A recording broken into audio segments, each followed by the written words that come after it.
From the Bob Mills Weather Center, the Oklahoma weather expert, Travis Meyer. And we wanted to warm your heart because today was a great day to get up to at least to temperatures 60s in the morning and near 80 in the afternoon. We needed that. Everybody needed that. And we're looking at kind of some strange weather across the area. We have flood watches in effect for Tulsa.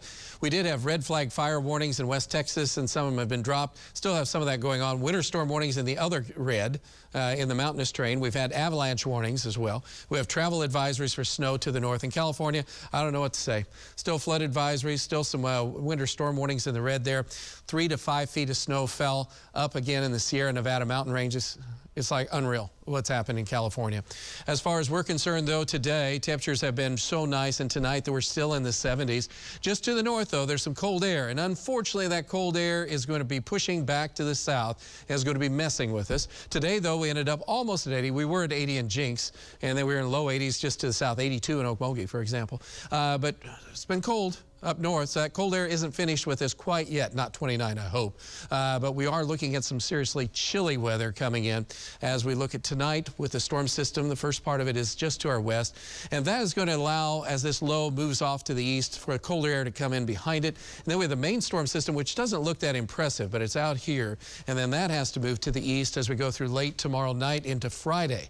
Right now, it is just quiet. We have a partly cloudy sky, and temperature still 74 degrees at a little after 10 o'clock at night.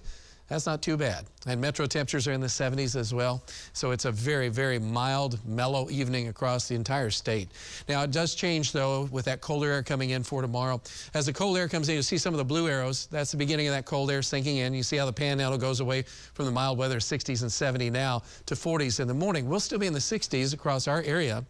But if you're up at Coffeyville, northern Osage County, around Sedan, Kansas, you're getting that cold air first thing in the morning, so that's going to stop you from really warming up. You'll be picking up the drizzle first, and there's still warm air south around 1, and then it explodes with showers across areas southwest and some showers north of Tulsa.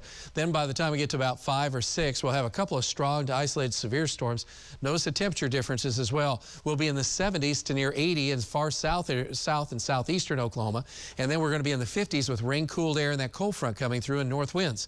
So we'll probably be the warmest around 11 o'clock in the morning in the low 70s before we drop off, and then the north wind and the showers and storms come through. So the conveyor belt continues for tomorrow evening with still heavy to occasionally severe thunderstorms, hail and wind. And then the main part of the storm system will be coming through after midnight into early morning hours on Friday. So we'll have one more shot of rain and showers and storms.